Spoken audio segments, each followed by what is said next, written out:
What movie would be better if it didn't have a happy ending? The Hobbit, but not in the way you think. The big issue with those movies is that they focus too much on the ring, when in reality, it wasn't super dangerous at that point. The whole point was that Gandalf doesn't suspect anything yet. It should have just been a magic ring until the very last scene, where Bilbo stands at his porch, and all of a sudden starts frantically looking for his ring, only to give it the look. Bam. Cut to black. None of this full circle crap. Cut out old Bilbo and Frodo. Just end the happy fairy tale with the revelation that something is wrong. Gandalf suspected something, but he didn't know what. At that point he didn't know much of ring lore, but he certainly knew about the 3. He had 1, lent to him by certain the shipwright, and probably knew about the 9. So when he finally learned about the ring, remember that Bilbo didn't tell the dwarves until Gandalf had left them at the edge of Mirkwood. He probably suspected that it was one of the 7, or possibly another one unaccounted for, maybe created in imitation of the rings he knew, or at a long shot one of the 9 whose history he got wrong. But one of the wonderful things about the books that didn't really make it into either trilogy of the movies is how Hobbit-centric it is. Everything that Frodo and Sam do is described in detail. Almost everything that Merry and Pippin do is described in detail. The only truly lacking bit is a description of the Ents. Most of what Legolas and Gimli do is well described, but from less of a protagonist view. Aragorn's actions are sometimes told second-hand or after the fact, as when he takes the paths of the dead.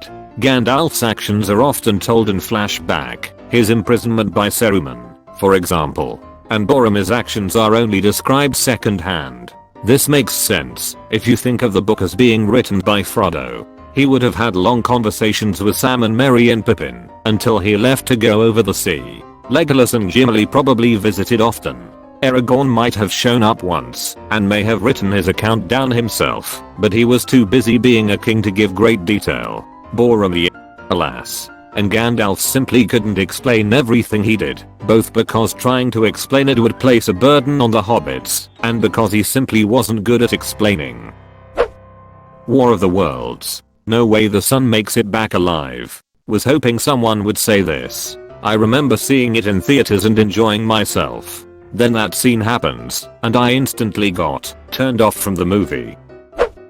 The original script to Mrs. Doubtfire apparently had the parents getting back together, but they decided to go with the ending we know today instead to show kids that the world doesn't end just because mom and dad stay apart. Speaking as someone who grew up with parents that did nothing but shout and argue, I think the ending they went for is the happy one. By the end, they divorce and can be civil to each other. If they get back together, they're just back to square one. On a slightly separate note, I remember at the time thinking that it's okay for your parents to get divorced because of how the film laid it out. Although my parents didn't divorce till my adult years, I like to think that this film would have helped many kids not feel so guilty or shameful about their parents separating. I'm trying to remember from my childhood, but I am pretty sure divorce was a lot less common back then. Legend of Sleepy Hollow with Johnny Depp. The last 20 minutes of the film tie up all the loose ends, but they don't match the atmosphere of the rest of the film. It would have worked if they'd taken more time to establish his character as a good detective. They showed he was smart with science, but he could have been more competent. Wonder Woman. The lesson near the end is that the god of war doesn't exist, and it's just men who are fighting without supernatural encouragement. Then the real god of war arrives, and that lesson gets ignored. It would have been better movie if they left out the god of war and Wonder Woman couldn't do anything to stop man's violent nature. Yeah, they try to work around that by having him say stuff like, oh, I only nudge them, this is what they're really like. But yeah, it kinda undermines the whole narrative of a naive WW who has to discover that this is the way the world works when there is a literal god of war pulling strings. The Golden Compass movie specifically made the ending a happy one, deviating from the source material in a major way. The movie stopped early. It wasn't really much of an ending. The TV show is much better. Frozen 2. Arendelle should have been destroyed by that flood, and the townspeople would have been safe. They were moved out because the voice knew a flood was coming. Hancock. That movie was so good until that Butch's love story was slapped in there. Yeah, WTF was that? That came out of nowhere. An old one, but My Fair Lady. It's based on the play Pygmalion by Bernard Shaw, and in that version Eliza realizes Henry treats her terribly, and she deserves kindness, so she leaves him. The musical/movie version is the complete opposite of that, and annoys me more than it should. Agreed, I thought her ending was kind of sad because of that. She lost all her old friends and her old life, because she didn't fit into lower class society anymore, and now she has to settle for being married to her tutor who mainly likes showing her off and not her as a person. Pretty Woman. In the original ending, he just dumps her back in the street. But test audiences didn't like it, so they tweaked the movie and completely changed the ending. Made it a love story instead of what it was originally written as. Gives the whole movie a different meaning. The original was much more gritty. Julia Roberts was a drug addict in the original. You should see the episode of Always Sunny, Frank's Pretty Woman. I have a feeling the writers agree with you. Willy Wonka and the Chocolate Factory. Charlie and Grandpa Joe blatantly ignored Wonka's request that no one try the fuzzy lifting drink.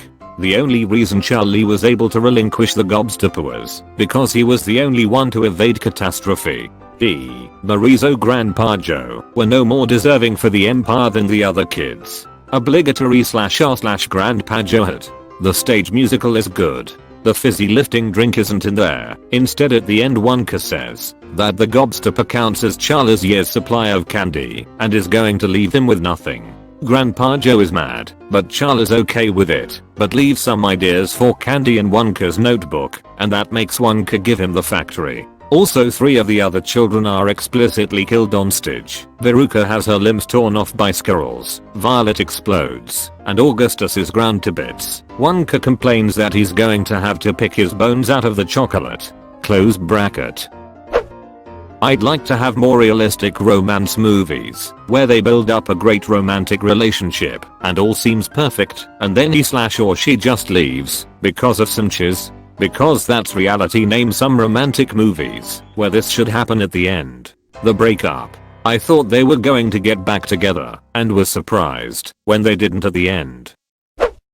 The original ending of Little Shop of Horrors should have stayed. Seema wasn't a good person, he's a piece of cheese. When you fuel your own selfish desires like this, it can transform into a huge problem, and everyone suffered because of it. Honestly, Audrey second should have won. Seema doesn't deserve a happy ending, but I must say in the original ending, I really hate the part where the old people are relaxing and then get attacked by Audrey II. It makes it a bit hard to watch, but the rest of the ending is just pure epic and terrifying in a good way. Edit. I'm referring to the 1980 film adaptation, which is pretty good until the end in my opinion. The original ending of this version had Audrey II winning like every other time, but they changed it. Edit 2. Otherwise, I ducking love this movie and its characters, even Seema. I like Seema as a character, but I just don't think he's some sympathetic hero who should get the happy ending. Edit 3. So, yes, I've realized Seema is a little more morally grey than I initially thought. It's a little more complicated than he's a piece of cheese, but all the same, when you do the sort of screwed up things Seema did, consequences can and will happen. The musical still has that ending. Little Shop of Horrors is so much better when Audrey and Seema end up dead and Audrey takes over the world. It's a much better character arc for everyone involved, especially Seema. At least when he and Audrey died there were some ducking consequences for murder. Not a movie, but Game of Thrones should have ended with the others overrunning Westeros, because the humans couldn't put aside their differences and cooperate. Would have been way better than this. Who has a better story than Bullchiz lol. I think a suitable ending would have included losing King's Landing to the others, waiting until the majority of the army was in King's Landing, and then detonating the wildfire beneath the city, sacrificing the capital and a significant portion of the population to deal a mild blow to the others. Back to the Future Third should have ended with Doc leaving a hidden message in the past for Marty, or delivering him another letter, thanking him for his friendship, and letting him know that he's content living out his days with Clara. I hate that flying ducking steampunk train and Doc's Willy Wonka clothes and that creepy child. It still would have been a happy ending, I guess. Just a bittersweet one, rather than an all-out goof. Not to mention, a train smashed into a ducking car. Where are all the police, railroad representatives, insurance investigators? The area would have been closed off for days. Trains don't just plow through cars and keep going like nothing happened. The engineer probably thinks he killed somebody. Fight Club. Spoiler, in the book he winds up in a psychiatric hospital, which, let's face it, bit more realistic. Spoiler, has convinced Hez in heaven, but the hospital is full of employees who are part of Project Mayhem and are plotting to get Tyler back. It's real Decaroid. Chuck actually liked the movie ending, thought it was better than his original ending. Rambo's original ending was great, where he ends up killing himself because of PTSD and not being able to readjust to society, etc. But it didn't test well with the focus groups, so they changed it to be more positive, and then obviously it spawned sequels which turned the series a bit more campy and lost the original message a bit. But I think, if they'd have kept the original ending, it might not have done so well in the theaters, but would be looked back on as a bit more of a poignant story, and lost the original message a bit. I think you mean the later movies lost the original message completely. Pinja's I'm Legend Hancock. If I'm Legend kept true to the actual book, the ending would have been much better. The ending in the book was definitely more jaw-dropping. Deleted. That baby ending was crazy. I thought it fit the movie best of all the endings though. The Haunting of Hill House. The original ending would have been dope. I loved that show. What was the original supposed to be? There needs to be more movies with the bad guys winning. No Country for Old Men comes to mind. Can I say Harry Potter? Books or movies? I'm a fan of dramatic bittersweet endings, so I would love for Harry to actually die in order to defeat Voldemort. The ultimate sacrifice. I know with the explanation of the magic protection his mother gave him, the survival works. But it seems kinda too easy if he survives again, you know? I kinda like the idea of a tribute to him after the war, like a big painting of him in Hogwarts or something. Edit. Okay, so, first, thanks to all the people who corrected me about the mother's protection, and for reminding me of why Harry's death would mess with key details in the books. Dumbledore not being awful, because he knew Harry could survive. Harry not dying, because Voldemort used his blood to come back. Harry being the master of death. Conclusion. I need to reread the books. Edit. Also, thanks for the awards. Even though I don't feel worthy of them now. It's all good lol. Thanks for the replies everyone. This plus Voldemort in the movie shouldn't have disintegrated. Voldemort's entire thing was not wanting to die. He wanted to live forever and be the master of death. That's why it's important that in the book his death is just described as Tom Riddle hit the floor with a mundane finality, his body feeble and shrunken, the white hands empty, the snake-like face vacant and unknowing. He just lays on the ground dead. The name used in this sentence is even Tom Riddle. Hez not the grand dark wizard that brought the wizarding world to its knees. Hez a normal, dead, lifeless, human. In the movie he disintegrates into something magical dust bulges.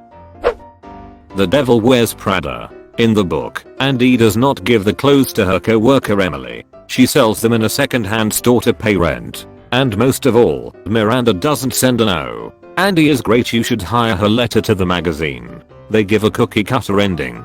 I actually think the movie is a different story. Sure, they share a lot of things, but the devil, pardon the pun, is in the details. The books Andy and Miranda are much less relatable and much more human, and the gist of the book is less corporate life vs personal life and more that bitch doesn't deserve her job, and I was right to piece the duck out. The sequel novel is unadaptable into a movie because the details diverge the story so much, and Miranda is barely in it, and is more about how busy work mom strives despite being second guessed by two-faced friends.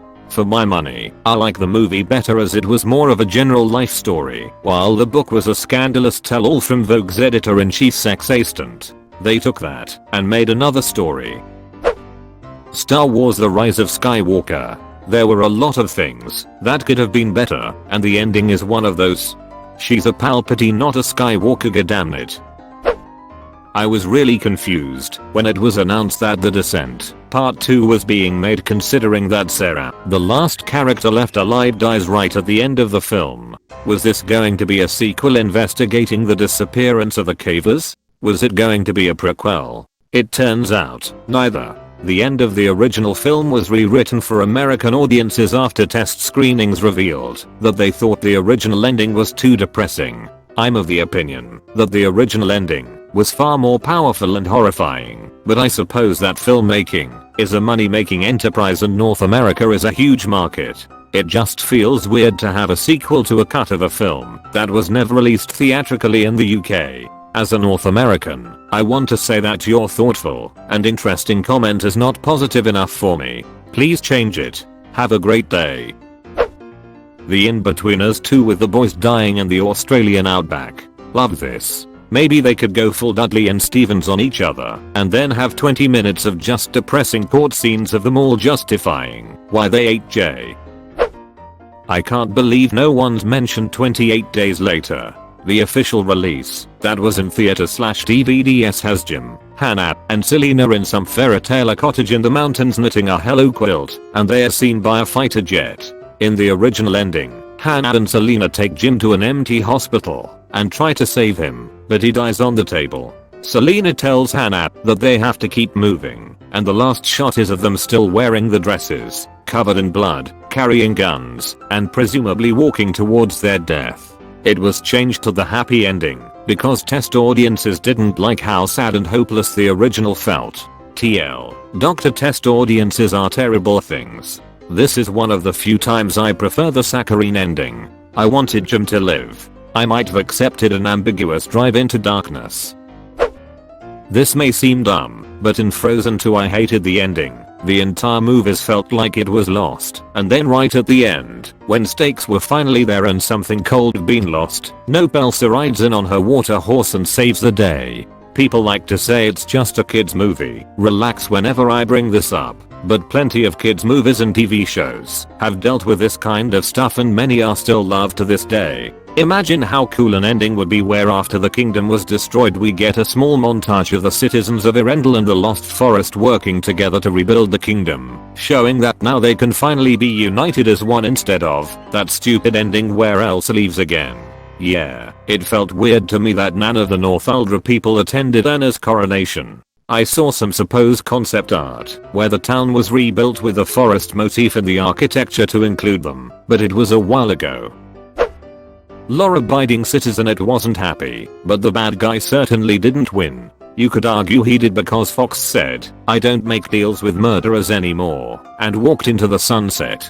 But what a load of chiz. Even if Fox decides to leave his legal practice, the cause Butler was fighting and killing for was just another fart in the wind. If you ask me, he should have taken out that meeting, threaten the president to gain a pardon, then run for president to institute legal reform, win, and then stack the Supreme Court. Bada bing bada boom. Law-abiding citizen is my number one least favorite ending that, if changed, would take the movie to another level. I've refused to rewatch because it's so chiz at the end, even though I think the first 99% is a fantastic film. The Ugly Duckling, it should just teach kids to not be ashamed of themselves. Instead, it teaches kids that puberty will make them hot, but it just makes you hairy and smelly. The Dark Knight Rises. I love that they got the bomb out of the city and everyone lived, but one part that I hated about the ending is when Alfred sits down at the table in Italy, grabs the paper and looks up, smiles. Then it shows Bruce. That's a scene that could so easily be a Clank Nolan ending, but it wasn't. If they showed Alfred, he smiles, then cut. I feel like that would be a perfect ending. They signed up for 3 movies. They did 3 movies. Everyone thinks he's dead. Just leave the thought. Why do you have to confirm anything? I was okay with it because cliffhangers / not confirming is become way too popular. But I agree they didn't have to show Bruce himself, but Alfred smiling would have indeed been good enough given the foreshadow earlier. IDK if it fits, but Hunger Games. The ending wasn't quite happy or sad. It just wasn't satisfying at all. In my opinion, that was the whole point. The whole story is pretty anti-war. The theme of the second book is that no one really wins the games. You come back as a victor, but your life is over, and you never heal from what you did to win. The point of the ending is that you never really win a war either. You come back, heal all the broken pieces as best you can, but there is no happily ever after. My Sister's Keeper. No spoilers, but man did they ruin the ending by making it a happy one. It should have been like the book, so much more impactful. I absolutely hate that book, never saw the movie. While I understand having a willing suspension of disbelief in fiction, the entire underlying pretense is utterly ridiculous. I work in bone marrow/stem cell transplants, which is vastly less risky to a donor both short and long term than a kidney donation. The idea that any hospital in America would cut out a child's kidney against their will because their parents said it's okay is just offensively ridiculous. First off, you need to be 18 to donate a kidney in the US. In rare exceptions they may allow minors a little bit younger, but generally speaking it is 18 even with a willing participant. Medicine is the most regulated field in the United States, and transplants in particular are subject to multiple layers of regulation put in place specifically for donor safety. Even with adult donors, they have advocates to try and make sure they aren't feeling coerced into donation by their family. For a child donor of stem cells, which is a low-risk procedure that does not have long-term side effects, they still have to undergo extensive social work evaluation, as well as their parents, to make sure the child's mental well-being in addition to their physical well-being is being protected. The idea that a hospital would participate in stealing a child's kidney against their will is utterly ridiculous. And even worse is that at the end of the book they praise the mother for what a great person she was for fighting so hard to steal said child's kidney, because she just did it out of love for her sick daughter, which makes it all okay. First and last pick old book I will ever read. I love The Ritual, but I felt like the ending could have been a bit darker. Still a good ending, but the sense of inescapable doom was kind of undone in the last minute. Interesting. I just thought the whole movie was really about the main character having to overcome fear, and him being able to finally do it at the end was kind of the payoff. But I suppose that could have still happened in a different darker scenario. Toy Story 3, as they roll toward the incinerator, fade to black. Credits, with a very sad Randy Newman singing a down-tempo "You Had a Friend in Me." Hey Satan, it's a goddamn kids movie. Pick a Hallmark movie. But they're all the same male protagonist. I'm a single dad. I have a daughter. My mom gave this to me before she died. Female protagonist. I'm a girl that loves Christmas and owns a bakery that is going out of business. Male protagonist. Christmas just isn't the same anymore. Rich city fiance. We are moving to the city. Female protagonist. I don't know. I don't want a rich city fiance. Vanishes off the face of the earth. Female protagonist. Female protagonist's best friend. What about male protagonist? Open up your heart. Female protagonist. Okay, we have to save the bakery though. Male protagonist. Okay, I'll help. Why don't you and my daughter go do Christmas things together for the Christmas party in the barn? Cue the Christmas music in the snow and the wow-was. Male protagonist. The bakery is ready. We are ready everyone. Yay Christmas. Female protagonist and male protagonist share a kiss and look at the sky. Fin. Edit. Spacing. I realized it was hard to read. Edit 2. Oh wow, thank you for the awards. The Princess Diaries. I like Chris Pine in the second one, but it completely deviates from what actually should have happened. She should have taken her place as queen without a boyfriend. But she kinda did. She became queen, and then chose to be back with him. Might be the only one saying it here, but Wonder Woman. It's assumed the war is caused by Ludendorff, as we're led to believe he is heirs. But when he is killed, the war continues. Once the true heirs is killed, suddenly all combatants change their mind and the war ends. I know it's all fictional Greek mythological magic, but I really liked the sense of we killed the bad guy but everyone is still fighting. The film could have had a message that there are people who are just evil and soldiers are just following orders. Instead a magic veil is lifted, and suddenly everyone is no longer angry. It really could have sent a realistic message about humanity, and instead it took the cheap way out. People are bad and kill each other because of God. Magic is really lame. They should have just scrapped the third act and ended it off with Chris Pine sacrificing himself with the plane. The villain fight was awful and ruined the point of the movie. The recent Mortal Engines movie shat all over the ending from the book to make a happy ending instead. Not only is this a stupid way to treat the story we've loved for decades, it completely runs any chance for a sequel, as the rest of the story sort of relies on what happened at the end. Mind you, that film has a lot of problems. I'll never understand why scriptwriters are given a story, one that's won multiple awards, fans across the globe, and had gained enough interest to make into a movie, and think I can do this better, completely changing characters, events, and the story. Artistic license is one thing, but most scriptwriters are not award-winning authors and have no business changing things so drastically. Harry Potter films had the same problem, albeit with less drastic changes. Exactly. This is basically the issue with the Percy Jackson films, that they ignored Rick Riordan's feedback thinking they knew their audience better and completely ruined the movie. At least there's a second chance with that one. Solo. Han Solo wasn't a ducking a guy with a conscience before A New Hope. I wanted to see a Star Wars heist movie without some huge boner for doing the right thing.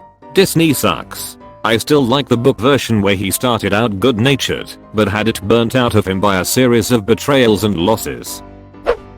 50 Shades of Grey. It is a depiction of an abusive relationship. Had they ended it by her realizing "Jizz, this is wrong," and getting away fast, great. Had he eventually harmed her, or even killed her, realistic. Still sad, however they choose to paint it as romantic. Happy ending. The people who unironically enjoy 50 Shades of Grey would not have enjoyed any other ending. It's the ultimate corny dumb fantasy. Of course it had to end with her literally barefoot and pregnant in their picture perfect backyard walking off into a field of flowers with her now tamed husband.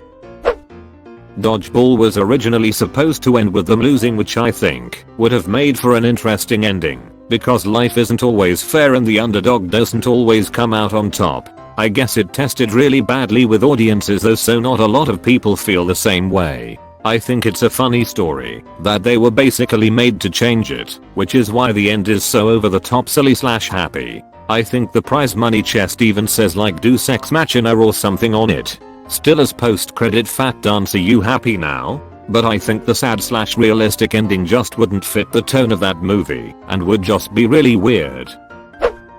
Interstellar. Matthew McConaughey's character should have never made it out of Tesseract and to the colony around Saturn to see his daughter again. It should have just been implied that he was the ghost in the bookshelf and that he helped provide the quantum data to his daughter. Nolan has a penchant for doing this type of thing. I don't know about this one. I like the aspect of the father-daughter hug, where she is noticeably older. Grease. Nobody needs to adopt a whole new persona for their lover. Be your own person, damn it. I mean, heck, I feel like the ending to Grease was the bad ending all along. Sierra Burgess is a loser. I think that movie has a lot of stereotypes and it doesn't seem realistic. Plus Sierra Burgess is actually a terrible person. Just because she's not conventionally attractive and has low self-esteem doesn't give her the right to be a compulsive liar and manipulator. Edge of Tomorrow. Great movie. But the ending is happy and it's like, what in the damn hell? You just retconned the movie. Like, literally everything was undone by chance and they get a happy ending? It just feels forced, and I hate forced happy endings. If it feels like someone crammed it in, I don't like it. It needs to flow. The book it was based on, All You Need Is Kill, had a much better but darker ending. The loop keeps resetting if there's more than one person with the reset power, so Rita forces the protagonist to kill her! Exclamation mark. I read an interesting idea regarding Children of Men. What if the two of them are out in the boat looking around, and then the movie ends? Giving that movie an ambiguous ending might be too much. To be fair, that movie is already bleak enough and dark enough that the ending is one of few minimal nice moments. Any movie where two characters fall in love after staring at each other for 5 seconds while soft music plays. Realistically, they should realize that they aren't meant for each other. I remember being dragged to see a Jennifer Aniston film that ended in them not being together. I can't remember the title or most the plot. Fell asleep, but I do remember thinking, oh, at least it has one redeeming feature. The Iron Giant. I always thought that the fact the giant was fine invalidated the message about loss and death. Well, if you watch the deleted scene and consider the implications for the planet in the face of it, I think it's safe to say Hogarth will have all the loss and death he can handle real soon. So no worries.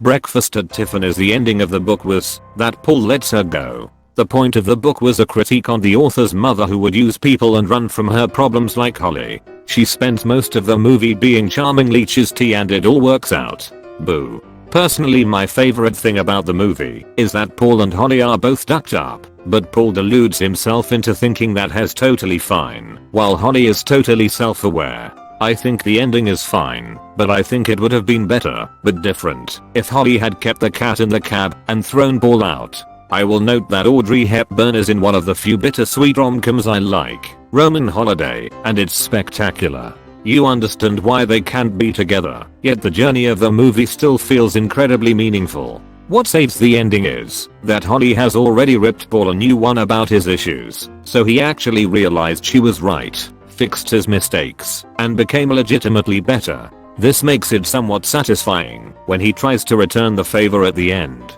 That said, definitely could have been equally good, or better, done differently.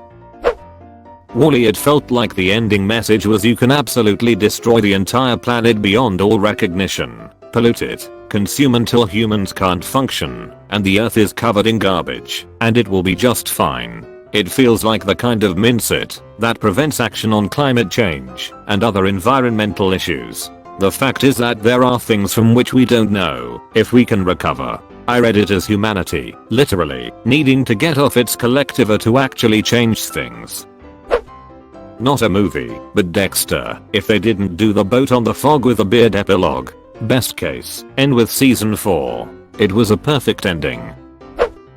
First Blood. Rambo dies in the book, which I read in high school a few years before the film was released. Then there would have been no jingoistic sequels. Honestly, the Rambo franchise is ducking ridiculous. In the first movie, the film is decidedly anti-war. Rambo is struggling with PTSD, and the American government, well, police force, is out to get him. Only one person dies in the movie. Someone in a helicopter is killed, but even that is an accident, not an intentional slaying. In Rambo 2, 3, and 4, Rambo single-handedly slays 58, 78, and 83 people, respectively.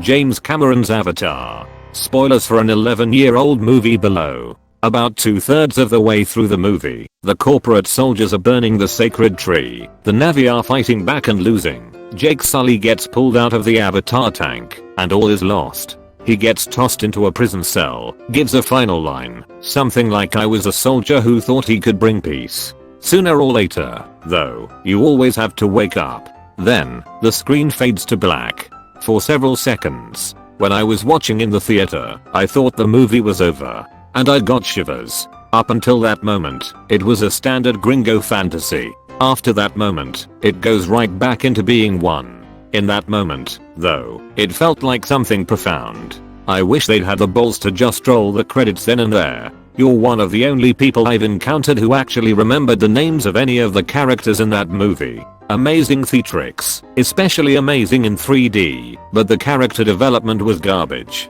I think it's the most profitable movie of all time, but most people can't name a single character. That's a problem.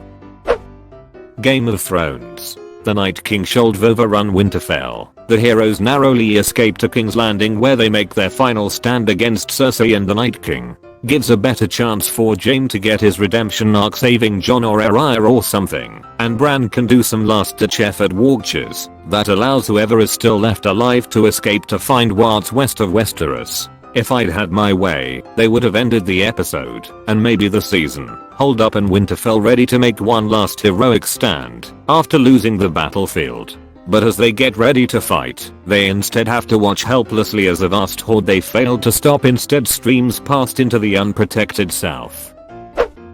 Not a movie, but How I Met Your Mother. He should not have ended up with Robin. The alternate ending is way better.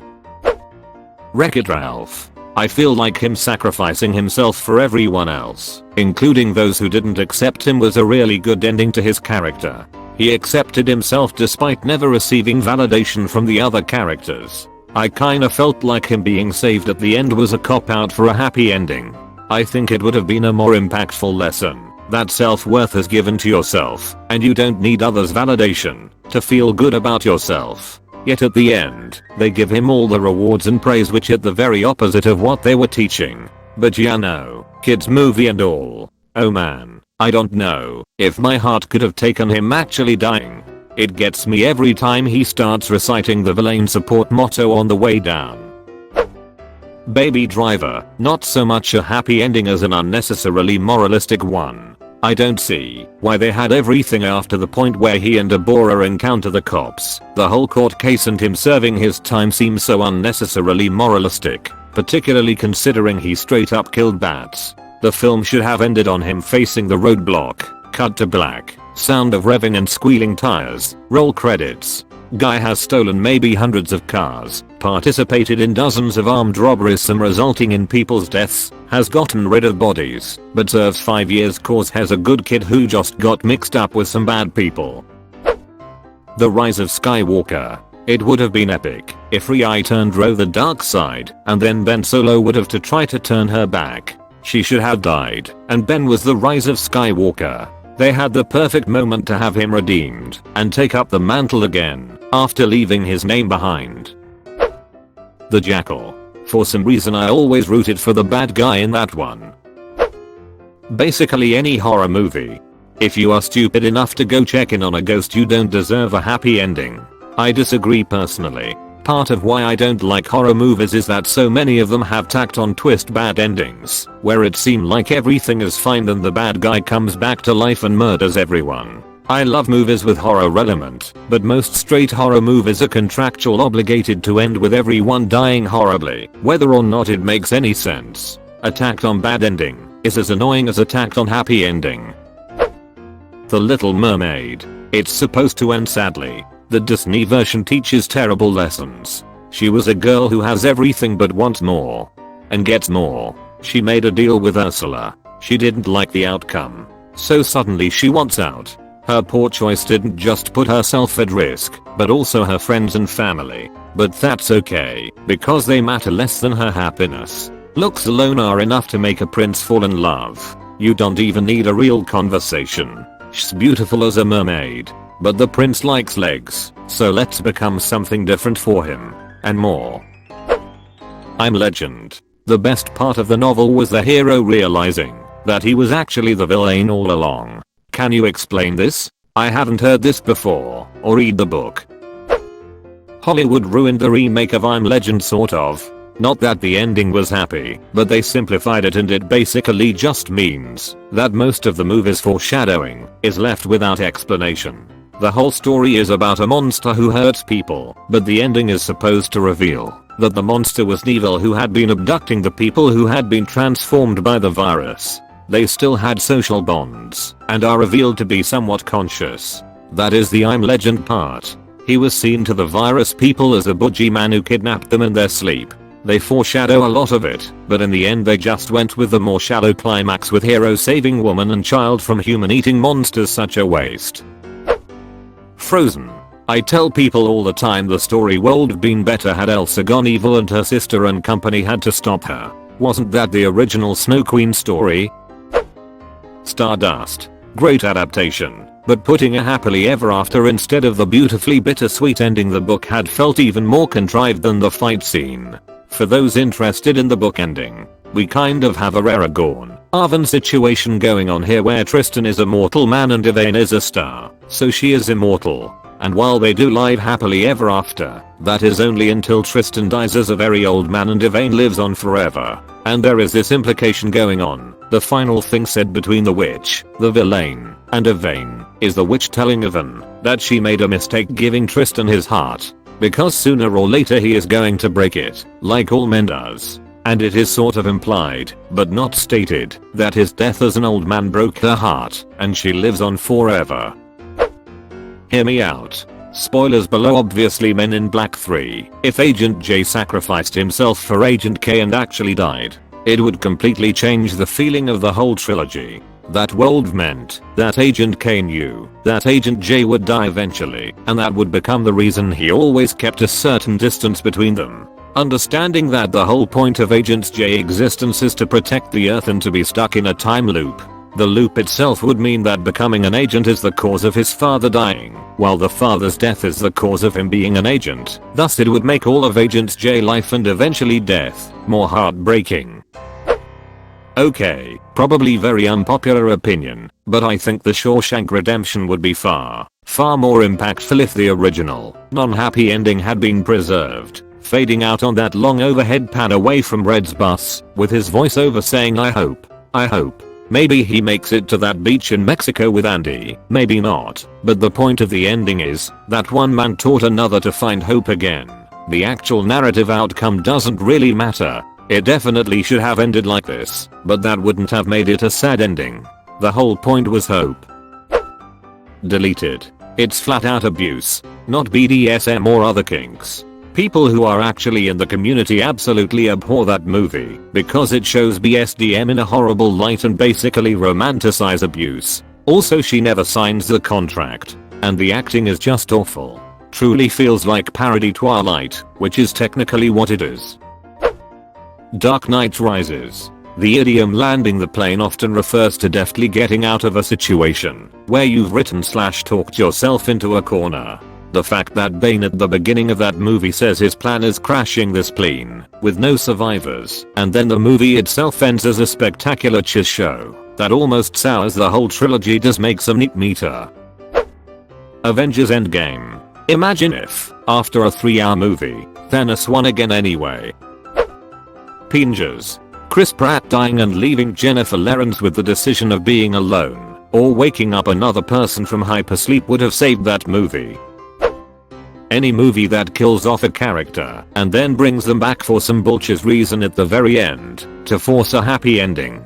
It's okay to keep them dead sometimes. Just feels like they're fishing for those sad emotions to get you invested, and then they make those emotions totally irrelevant. Spoilers for The Rise of Skywalker ahead. As an example, and maybe people will disagree, but Chewie surviving that explosion was just such a complete waste. They took a moment that was heartbreaking and real and completely invalidated it. One of my biggest pet peeves with movies.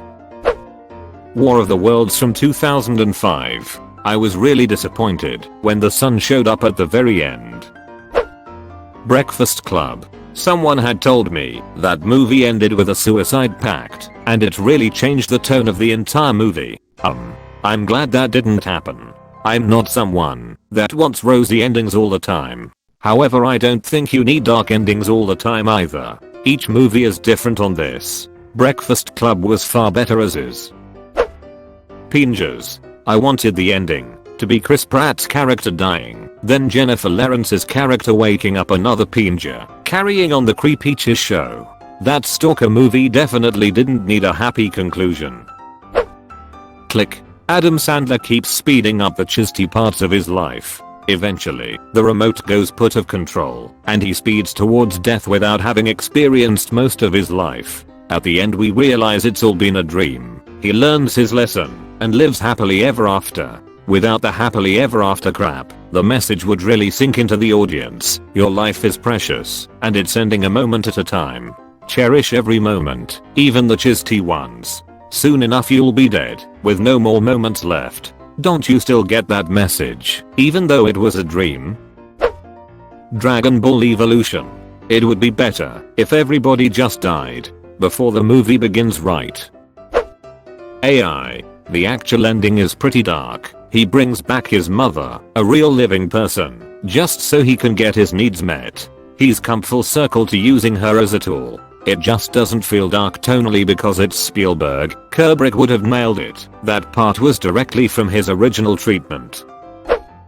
I can't believe that nobody have mentioned Cujo. Holy chiz, the ending of the book left me so shaken up that I needed a good 5 minutes to let it sink in. While the film had the everything will be okay freezer frame ending.